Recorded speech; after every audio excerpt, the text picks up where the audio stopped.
하며 기도하옵나이다. 아멘. 아멘.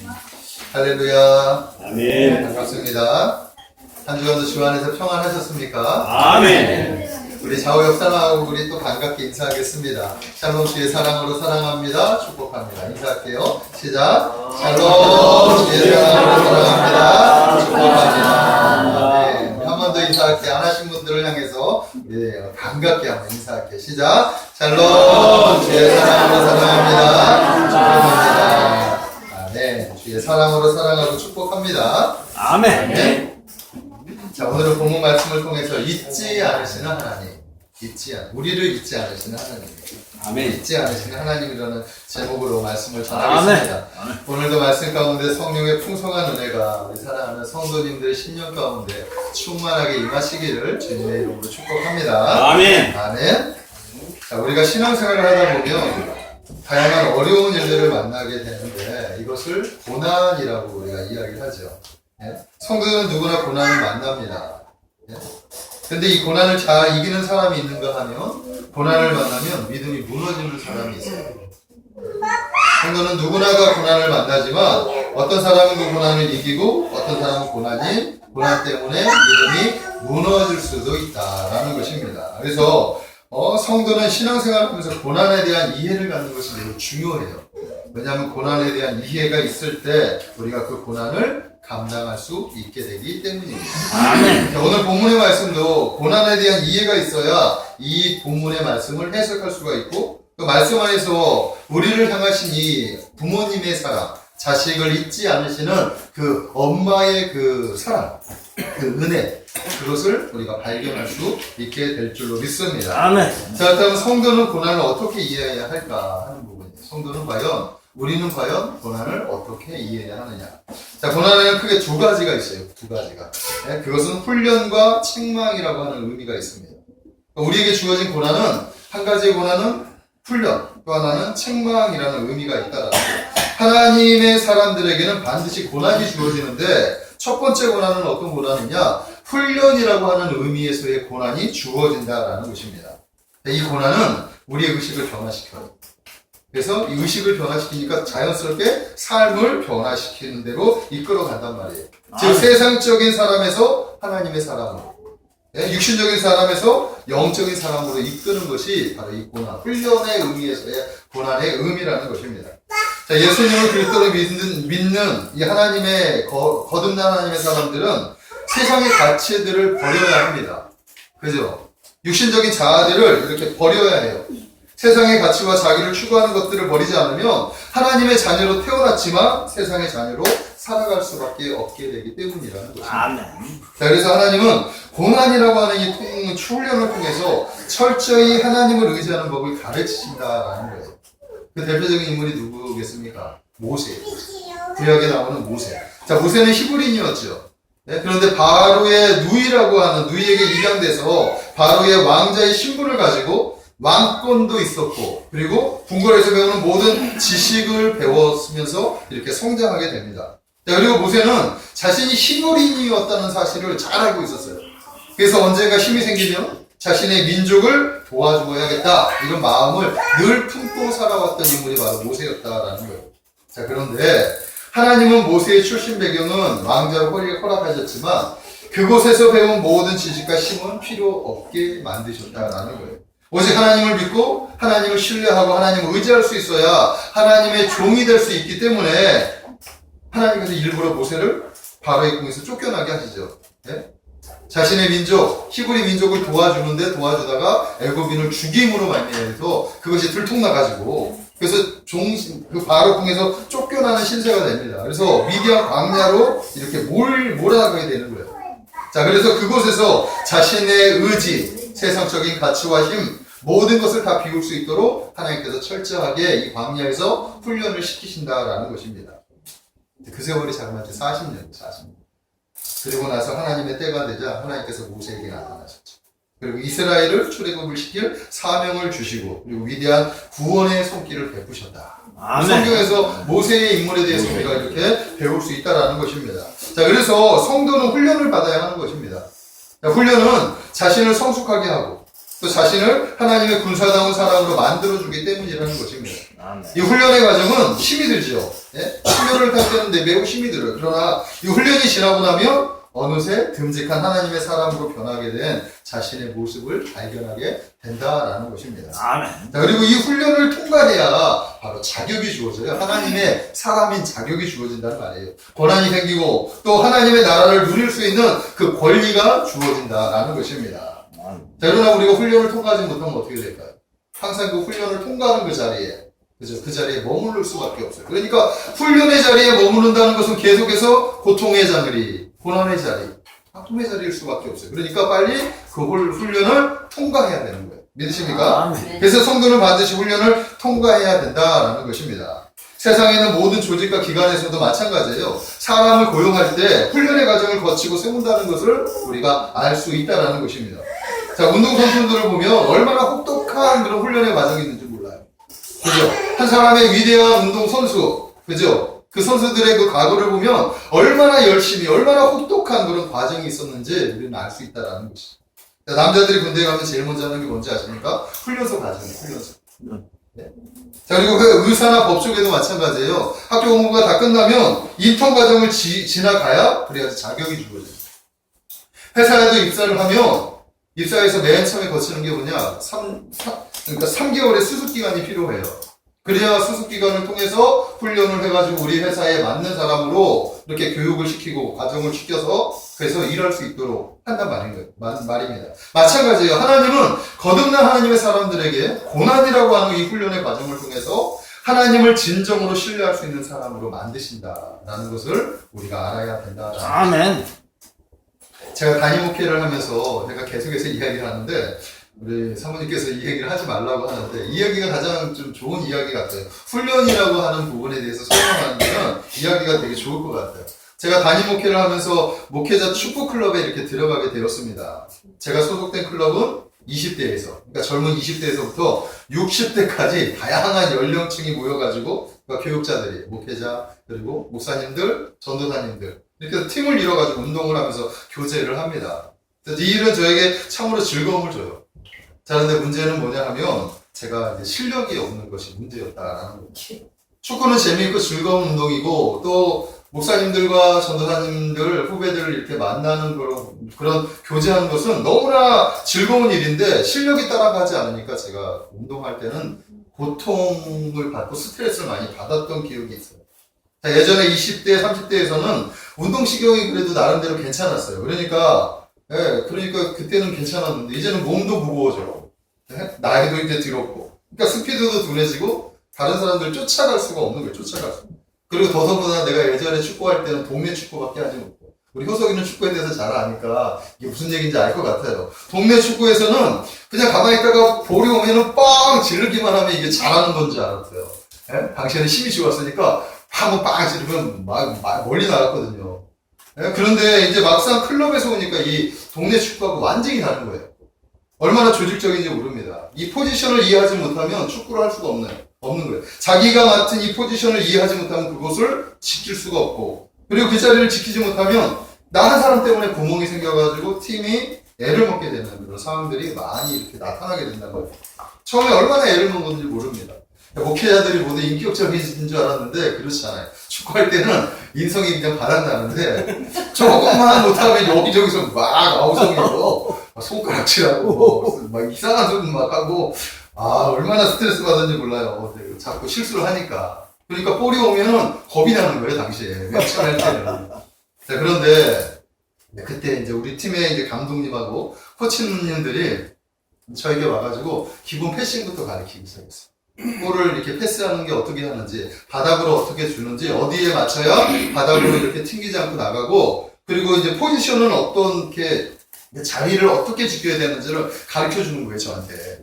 네? 처음에는 잘 안 됐지만, 가르쳐 주니까 그것을 잘 숙지하고 이해해가지고, 또 다른 사람보다 일찍 이렇게 나와서 30분 동안 이제 훈련을 하고, 또 러닝도 하고, 막 그러면서 또 나름대로 훈련을 한 거예요. 그리고 영상을 보면서 또 훈련도 하고 공부도 많이 했어요. 그리고 나서 2년, 3년의 세월이 지금 지나갔죠. 근데 어느덧 지금 제가 듬직한 이게 오른쪽 팩이 되어 있는 거예요. 지금 웬만한 선수들은 잘 막아요. 빠른 선수들은 어쩔 수 없지만 길목을 잘 이렇게 막아가지고 내가 이제 가지고 있는 장점들을 가지고 이제 그 자리를 잘 지키게 되었단 말이에요. 그래서 축구에 대한 이해와 그리고 공의 흐름, 방향을 깨닫게 되고 꾸준히 훈련을 통해서 체력도 받쳐주니까 이제 축구가 재미있게 된 거예요. 이제는 뭐 조금 실수해도 사람들이 뭐라고 하지 않아요. 왜냐하면 그 자리를 잘 지키기 때문에. 자, 그런데 이 모든 것이 왜 이렇게 당당하고 왜 이렇게 됐느냐? 훈련 때문입니다. 훈련. 옛날에 볼이 오면은 겁을 먹었는데 이제 볼이 오면은 즐거워요. 당당하단 말이에요. 볼이 받을 수 있는 자리가 어딘지 찾아갈 수 있는 그런 자리까지 되었단 말이에요. 이게 모두가 훈련 때문에 가능한 일이다였다고 말씀을 드릴 수 있다는 것입니다. 마찬가지예요, 마찬가지. 제가 이 얘기를 하는 것은 훈련이라는 것을 설명하기 위해서 하는 겁니다. 네? 아멘. 자, 우리 하나님은 인생들을 구원하시고 하나님의 나라를 약속하셨어요. 네? 우리의 구원은 끝이 아니라 시작이라는 사실을 믿으시기 바랍니다. 우리가 예수님을 영접했어요. 예수님을 영접하면 우리가 거듭난 하나님의 자녀가 되는데 그때가 끝이 아니라 바로 출발이라는 것을 우리가 알아야 됩니다. 아멘. 자, 그런데 많은 사람들이 예수를 믿으면 한 번에 하나님의 사람으로 변한다라고 착각을 해요. 그러나 그렇지 않아요. 우리가 예수님을 영접한다고 해서 하나님의 영이 우리 가운데 있다고 해서 우리가 하루아침에 하나님의 사람으로 변화되는 것은 아닙니다. 육신의 사람에서 영적인 사람으로 하루아침에 변화되는 것은 아니에요. 우리는 천천히 아주 느리게 성화되어져 간다라는 것을 우리가 알아야 됩니다. 아멘. 그 과정에서 하나님은 고난이라고 하는 훈련이 이제 적용을 하는 거죠. 하나님이 주신 고난은 바로 훈련이라고 하는 고난이 그 성화되는 과정 가운데 이렇게 적용을 해가지고 이 훈련을 통해서 우리가 하나님의 사람으로 만들어진다는 거예요. 믿으십니까? 아멘. 그래서 이 훈련을 제대로 통과해야 우리가 하나님의 나라 그리고 이 땅에서의 그 은혜의 삶을 경험하고 누리며 살아갈 수 있게 되는 거예요. 아멘. 이 가정이 없는 사람들은 어떠냐 하면 신앙생활에도 즐겁지가 않아요.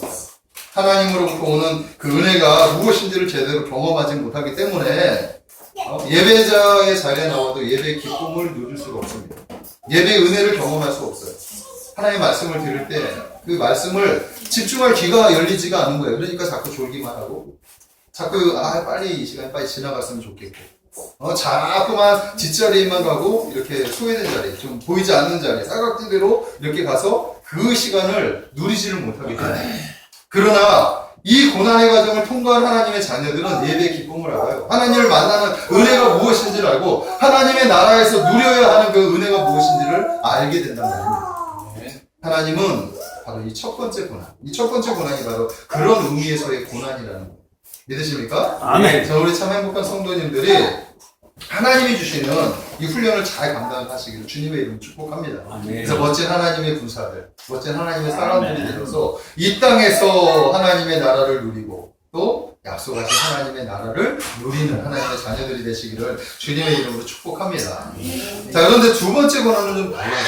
첫 번째 고난은 훈련의 의미가 있다고 한다면 우리를 성숙하고 성장시키게 하는 그런 은혜가 있다고 한다면 두 번째의 고난은 좀 다르다는 말이에요. 그것은 어떤 고난이냐면 불순종에 대한 책망이자 징계에서 오는 고난이 있어요.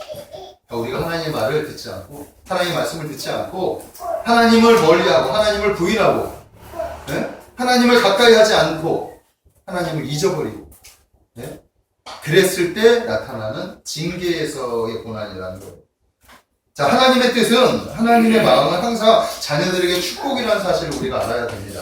믿으십니까? 아멘. 자, 이사야서 48장 18절의 말씀에 보면 자, 들어보십시오. 이사야서 48장 18절의 말씀에 보면 이런 말씀이 있어요. 네가 이스라엘을 얘기하는 거예요. 네가 나의 명령을 주의하였더라면 나의 명령을 지켰더라면 네 평강이 강과 같았겠고 네 공의가 바다 물결 같았을 것이며 네 자손이 모래 같았겠고 네 몸의 소생이 모래알 같아서 그의 이름이 네 앞에서 끊어지지 아니하였겠고 없어지지 아니하였으리라. 아멘. 자, 이 말씀은 무엇이냐? 우리가 하나님 안에서 하나님의 계명을 지켜 행하면 하나님이 약속하신 그 축복들은 우리의 삶 속에 계속해서 머물러 있는다라는 것을 이야기를 하는 거예요.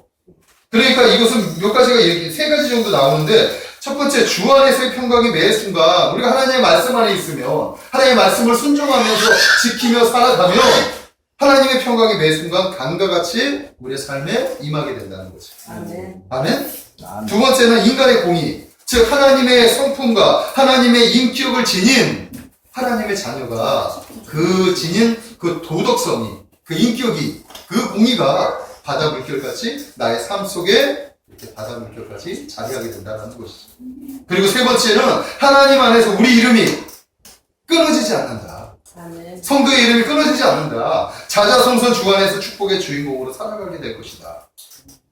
우리가 하나님의 말씀을 주의하였더라면, 하나님의 말씀을 우리가 기억하고 그것을 지켜 행했더라면 이런 복들이 나타나게 된다는 거예요. 아멘. 자, 그런데 성도가 하나님을 잊어버리고 하나님을 외면하고 하나님의 말씀을 듣지도 않고 자기 마음대로 우상을 만들고 섬기게 되면 그 불순종으로 인한 징계의 저주가 임하게 된다. 아멘. 라는 것을 이게 바로 징계의 고난이라는 것이죠. 네? 이 징계의 고난을 우리가 받으면 안 되겠다라는 것입니다. 실제로 구약의 역사에 보면 이스라엘이 하나님의 은혜를 잊어버렸어요. 그리고 하나님께서 그들에게 베풀어 주신 많은 축복과 많은 은혜가 있었는데 그 하나님을 버려버렸어요. 그리고 우상을 만들고 우상을 섬기고 자기 마음대로 살아가게 되었다라는 것입니다. 그 결과 그들에게 주어진 약속의 땅, 그래서 그 가나안은 바벨론에 의해서 멸망을 당하죠. 초토화 되어버려요. 나라. 예루살렘 성전은 무너져버리고 나라는 망하게 되고 그들은 포로가 돼서 저주스러운 삶, 수치스러운 삶, 그런 삶을 살아가게 되었다는 것입니다. 자, 훈련으로 인한 고난은 우리에게 유익을 주죠. 그러나 징계로 인한 고난은 우리에게 고통과 절망만을 준다는 사실을 우리가 알아야 된다는 것입니다. 그런데 오늘 말씀은 이 징계 가운데서도 하나님은 자식들을 잊지 않으신다는 거예요. 얼마나 놀라운 말씀입니까? 그래서 오늘의 말씀은 바로 그런 말씀이에요. 우리 하나님은 이런 배은망덕한 이스라엘도 자식이기에 잊지 아니하신다라는 거예요. 여기에 우리가 소망이 있다는 사실을 믿으시기 바랍니다. 네. 이것이 오늘 말씀의 핵심이에요. 우리 한번 말씀을 보겠습니다. 15절의 말씀입니다. 눈으로 보십시오. 여인이 어찌 그 젖먹는 자식을 잊겠으며 자기 태에서 난 아들을 국률이 여기지 않겠느냐. 그들은 혹시 잊을지라도 나는 너를 잊지 아니할 것이라. 아멘. 자, 자식은 부모를 잊을 수 있지만 부모는 자식을 절대로 잊지 않습니다. 자, 아멘. 마찬가지로 이스라엘은 하나님을 잊어버렸죠. 잊어버렸어요. 그러나 우리 하나님은 절대로 이스라엘을 잊지 않으신다라는 것입니다. 자, 우리가 세상 속에서 정신없이 살면서 하나님을 잃어버리고 살 때도 있지만 우리 하나님은 그런 가운데서도 우리를 잊지 않으시는 하나님이라는 사실을 믿으시기 바랍니다. 자, 불순종으로 인한 그 징계의 고난을 받을 때도 하나님의 긍휼은 우리에게 임할 수 있다.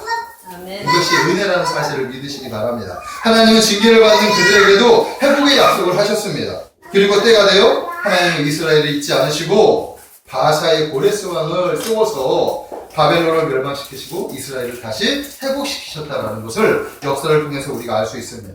자, 이것이 바로 하나님의 사랑이에요.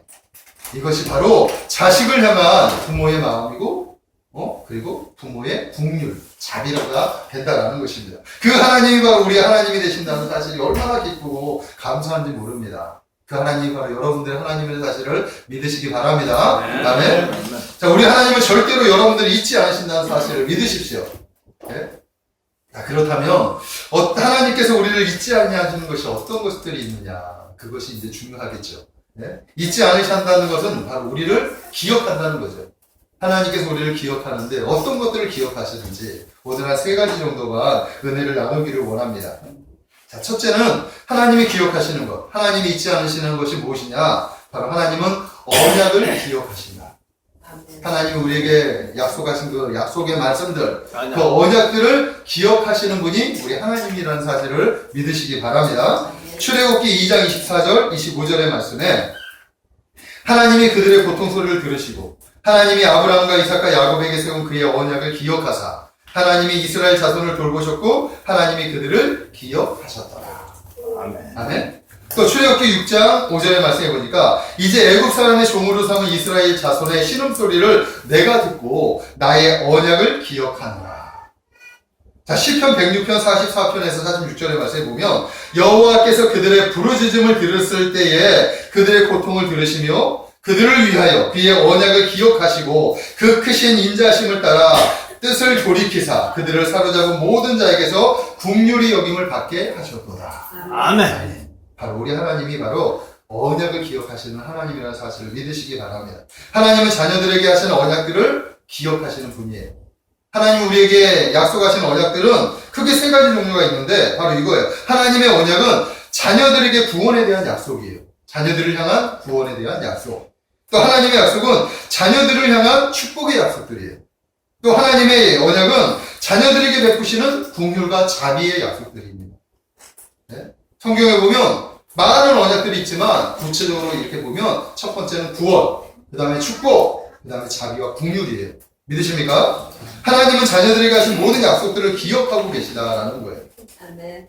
자, 그런데 오늘 말씀 이 세 구절을 자세히 살펴보니까 중요한 포인트가 하나 있는데 하나님은 기억하시는데 그 기억을 끄집어낼 때 인간의 우리의 기도를 통해서 하나님이 기억하시는 것을 알 수 있다는 것입니다. 이 세 가지의 공통점이 보니까 이렇게 얘기해요. 하나님이 그들의 고통 소리를 들으시고, 그죠? 고통 소리를 들으시고, 고난에서 하는 그 기도, 이 기도 소리를 들으셨다. 하나님이. 그리고 기억하셨다.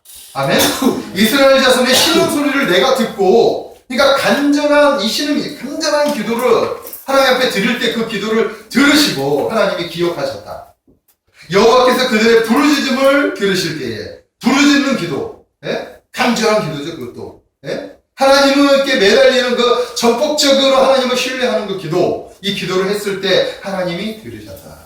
아멘. 그러므로 하나님께서 우리들에게 약속하신 것들을 기억하게 하는 방법은 뭐냐? 기도라는 거예요. 믿으십니까? 아멘. 자, 그래서 성도는 기도하는 것이 매우 중요한 일이라는 것을 우리가 알아야 됩니다. 자, 기도는 하나님의 마음을 움직일 수 있는 거예요.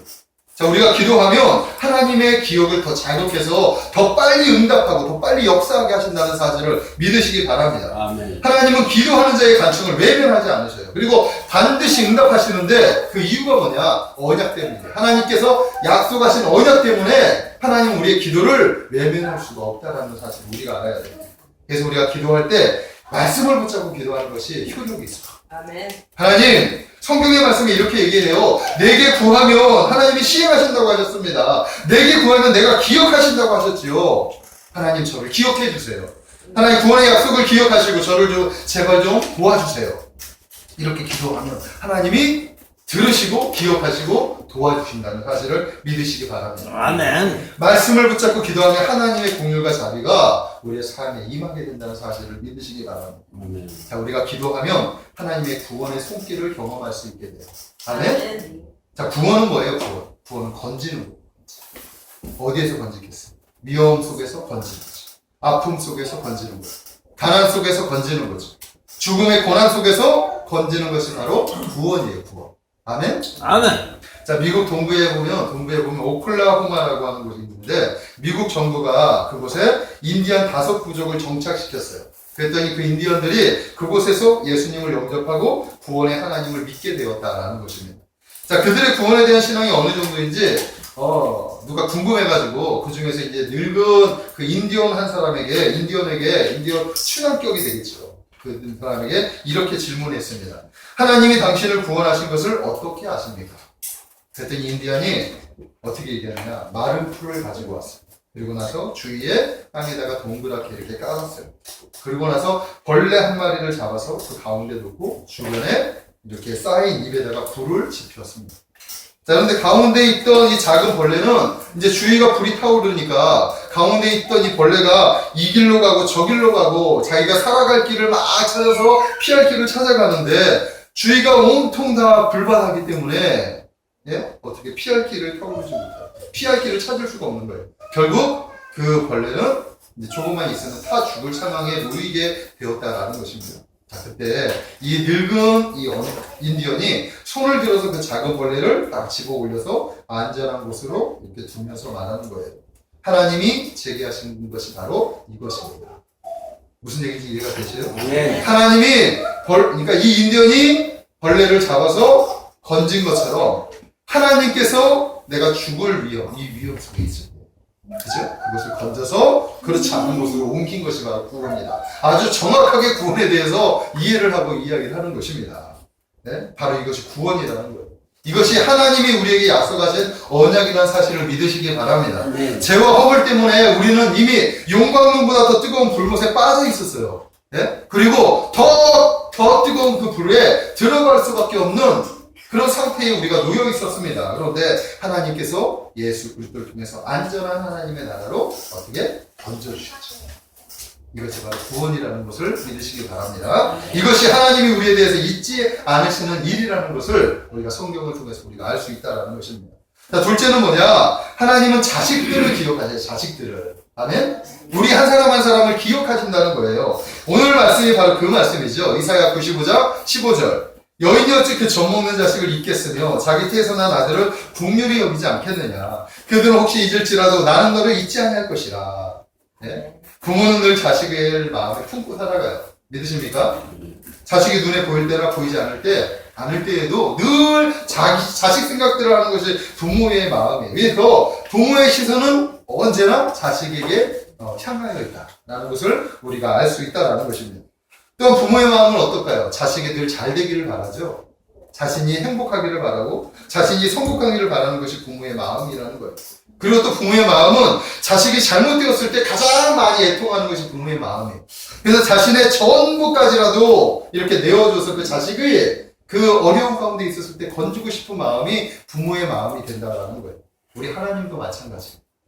우리 하나님도 우리를 예수 그리스도 통해서 나온 우리 하나님이 우리의 영적인 아버지라는 사실을 우리가 알아야 됩니다. 하나님의 시선은 늘 우리에게 임한다는 사실을 우리가 알아야 되는 거예요. 그래서 하나님의 자녀들이 잘 되기를 바래요. 하나님의 자녀들이 축복받기를 바래요. 하나님의 자녀들이 자기의 보호 아래서 자기의 테두리 안에서 행복하기를 바라는 거예요. 아멘. 자, 그런데 가끔 이렇게 탈선하는 자녀들이 있잖아요. 그 탈선하는 자녀들을 끝까지 사랑하시는 것이 부모의 마음이라는 사실을 기억하시기를 바랍니다. 아멘. 시편 105편 42절의 말씀에 보니까 이는 그의 거룩한 말씀과 그의 종 아브라함을 기억하였습니다. 하나님이 아브라함을 기억해서 하셨던 일들에 대해서 나오는데 그것은 무엇이냐? 하나님이 이스라엘 백성들을 출애굽을 했어요. 그래서 그들이 광야의 길을 가는데 마실 물이 없어요. 그러니까 반석에서 물을 내서 물을 마시게 하는 거예요. 또 먹을 양식이 없으니까 하늘에서 만나를 보내주시고 메추라기를 보내주셔서 먹을 것을 이렇게 보내주시는 거예요. 낮에는 구름 기둥으로 밤에는 불 기둥으로 그들을 보호하시고 인도하시는 것이 하나님이셨다라는 것입니다. 자, 그런데 그 이유가 뭐냐? 바로 아브라함 때문이었다. 바로 그 말씀이에요. 아브라함 때문에 그가 그의 거룩한 말씀과 그의 종 아브라함을 기억하셔서 이 일들을 행해 주셨다. 아멘. 그러니까 하나님이 택하신 아브라함, 즉 하나님이 낳은 영적인 아들 그 아브라함을 기억하시고 하나님은 아브라함의 자손들에게 이런 국류를 베푸셨다라는 거예요. 믿으십니까? 바로 하나님은 우리 또한 마찬가지죠.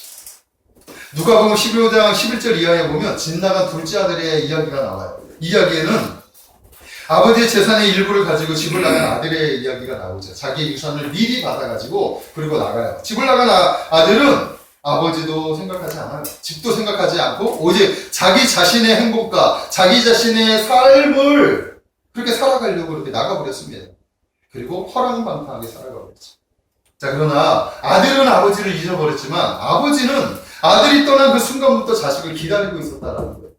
그리고 자식이 모든 것을 다 날리고 돌아왔을 때도 아버지는 자신의 사랑스러운 자식이 돌아왔을 때의 그 기쁨 때문에 그래서 잔치를 베풀고 아낌없이 자식을 위해서 다시 모든 것을 다 회복시켜 주시는 것이 아버지의 마음이라는 거예요. 우리 하나님이 우리에게 베푸는 그런 마음이 바로 이런 마음이에요. 즉 자식을 기억하시는 하나님, 바로 저와 여러분들을 기억하시는 하나님, 우리 하나님이 바로 우리를 기억하신다는 사실을 믿으시기 바랍니다. 자, 마지막 세 번째는 뭐냐? 하나님은 사랑으로 섬긴 일들을 기억해요. 그러니까 우리가 행한 일들을 기억하신다라는 것입니다. 히브리서 6장 10절의 말씀에 보니까 하나님은 불의하지 아니하사 너희 행위와 그의 이름을 위하여 나타낸 사랑으로 이미 성도를 섬긴 것과 이제도 섬기고 있는 것을 잊어버리지 아니하시느니라 이렇게 말씀하셨어요. 그러니까 하나님은 성도가 예수 그리스도의 이름으로 행하신 그 섬김을 기억하고 계신다. 우리가 예수 그리스도의 이름으로 사랑으로 섬기는 그 일들을 기억하고 있다. 그러므로 성도가 된 우리는 그리스도의 사랑의 향기를 드러내야 합니다. 아멘? 그리스도의 이름을 위해서 사랑의 마음으로 섬기는 모든 일들은 하나님께 영광이 되는 일이에요. 하나님은 우리를 통해서 바로 그 일을 행하시기를 원하신다는 사실을 믿으시기 바랍니다. 자, 사도행전 10장에 보면 고넬료라고 하는 사람이 나와요. 고넬료는 이방인이에요. 로마의 군대 장관입니다. 근데 하나님을 경외했던 인물이었습니다. 자, 그런 날마다 하나님께 은혜를 구하고 하나님의 이름을 위하여 불쌍한 사람들에게 많은 구제 행위를 했습니다. 그 일이 하나님께 상달이 되었다라고 성경은 우리에게 가르쳐주고 있다라는 것입니다. 사도행전 10장 2절에서 4절의 말씀에 보면 이런 말씀이 있어요. 그가 경건하여 온 지방과 더불어 하나님을 경외하며 백성을 많이 구제하고 하나님께 항상 기도하더니 하루는 제9시쯤 되어 환상 중에서 밝히 보매 하나님의 사자가 들어와 이르되 고넬료야 하니 고넬료가 주목하여 보고 두려워 이르되 주여 무슨 일입니까? 천사가 이르되 네 기도와 구제가 하나님 앞에 상달되어 기록하신 바가 되었느니라. 아멘. 놀라운 말씀이죠. 하나님은 고넬료를 사랑하셨어요. 그의 선한 행위를 기뻐하셨고 그가 간구하는 기도를 하나님이 기뻐하셨다라고 성경은 기록하고 있습니다. 그래서 하나님의 사자를 보내셔서 그에게 선물을 주시고자 하셨다라는 것입니다. 그 선물이 무엇이냐면 바로 그 집안에 고넬료와 고넬료의 집안에 하나님을 섬기는 모든 백성들에게 성령을 선물로 주시기를 원하셨다라는 것입니다. 하나님의 사람들에게 성령만큼 값비싼 선물이 어디 있겠습니까? 그죠? 우리가 성령 받는 것만큼 값비싼 선물이 없다는 것을 우리가 알아야 됩니다. 그래서 하나님은 베드로를 보내주셔요. 그리고 그 가정을 축복하시고 초대교회의 마가의 다락방에 보내주셨던 최초의 성령님의 역사가 똑같은 역사가 고넬료와 이방인의 그 가정에 똑같이 임하는 사건이 나타나게 된다는 것입니다. 자, 그런데 이 모든 은혜가 고넬료의 기도와 구제 때문이었다라고 성경은 우리에게 가르쳐주고 있다는 것입니다. 자, 사도행전 10장 31절에 보니까 말하되 고넬료야 하나님이 내 기도를 들으시고 내 구제를 기억하였느니라. 아멘. 자, 그러므로 성도는 기도하는 것과 더불어서 선행을 하며 살아가야 하는 거예요. 네? 특히 가난하고 소외된 이웃들을 돌볼 수 있어야 한다라는 것입니다. 자, 구제는 하나님이 기뻐하시는 가장 큰 사랑의 행위가 바로 구제예요. 우리가 하나님의 제자된 우리가 하나님의 이름으로 예수 그리스도의 이름으로 행하는 그 사랑의 행위, 즉 구제 안에 담겨진 그 행위는 하나님의 기쁨이 된다는 사실을 우리가 알아야 됩니다. 그래서 우리 교회도 이 구제에 힘써야 돼요. 여러분들의 삶 속에서 구제하며 살아갈 때 하나님께서 여러분들을 축복해 주실 거라고 저는 믿습니다. 아멘. 자, 말씀을 정리하겠습니다. 자, 우리는 하나님은 우리를 잊지 않으셔요. 자, 우리가 고난 가운데서도 징계 가운데서도 하나님의 시선은 항상 자녀인 우리에게 임한다는 사실을 기억하시기를 바랍니다. 아멘. 하나님을 잊은 그 순간에서도 하나님은 저 아들에 대해서 우리를 대해서 기억하고 잊지 않으시고 계시다는 사실을 믿으시기 바랍니다. 아멘. 하나님이 우리에 대해 기억하는 것은 무엇이냐? 하나님의 언약의 말씀이지. 하나님의 자녀들입니다. 하나님의 택한 부름받은 자녀들. 그리고 자녀들이 행한 그 기도와 선행을 하나님이 기억하고 계시다라는 사실을 기억하시길 바랍니다. 자, 그러므로 자녀된 우리도 하나님만을 기억하며 살아야 되겠습니다. 아멘.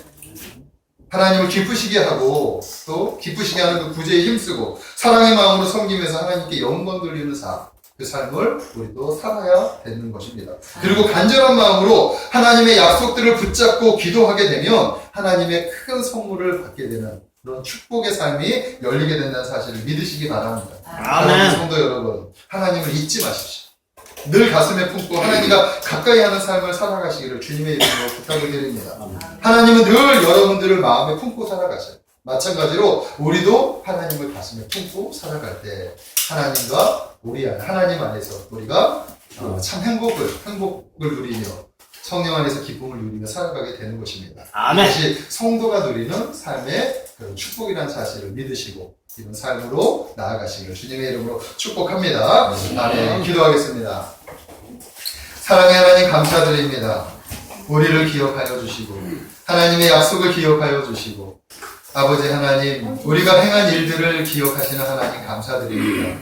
비록 우리가 세상 속에서 아버지 바쁘다는 이유로 하나님을 잊고 살아가는 삶 속에서도 하나님은 우리를 기억하고 계시고 우리의 모든 삶의 모습들을 하나님께서 아버지 하나님 보고 계시다는 사실을 우리가 믿습니다.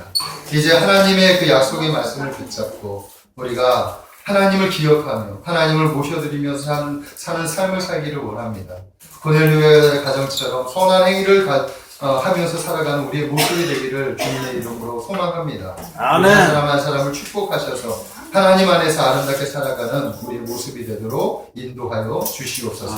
예수님의 이름으로 감사하며 기도하옵나이다. 아멘. 우리 찬양 하겠습니다. 주보 뒤에 나와 있는 찬양 아무것도 두려워 말라.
참 좋으신 하나님